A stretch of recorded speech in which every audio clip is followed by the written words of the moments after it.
তার জন্য কি ধুম লাগিয়ে দিয়েছে। এই কোথায় যাবি, কি করবি তুই, কি করবি? খাটে উঠবি? খাটে উঠবি কেন? ওর বই খাতা ছিঁড়বি বলে নাকি?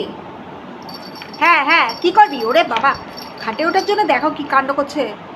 বই, ওর পড়াশুনো করছে এখানে, তুই বই খাতা ছিঁড়ে দিবি বলে খাটে উঠবি এখন নাকি? এই দেখেছি আবার চেল্লাচ্ছে, খাটে উঠতে দিচ্ছে না বলে চেল্লাচ্ছিস তুই। কি রে, খাটে উঠবি মাম্মা? খাটেও ক্যাডবেরি খেয়ে নিল, যা যা চকলেট খেলো, চকলেট খেয়ে নিল, যা বিস্কুট খেয়ে নিল, বিস্কুট। এ মামু, বিস্কুট খেয়ে নিয়েছে দাদা। তুমি খাতে, ওরে বাবা, ওরে বাবা রে, ওরে বাবা, ওরে বাবা, খাতেও দিয়ে দে দাদা, তুই প্লিজ কাটে উঠিয়ে দে না, তুই এম করিস কেন সবসময়? খাতে তুই উঠিয়ে দে, আমি তোর বই খাতা সিঁড়ি বসে বসে প্র্যাকটিক্যাল পেপার তুই কাজ করছিস, ছিলে দেবো, ছিলে দিয়ে দে। ওরে বাবা, উঠে পড়বে শোনা।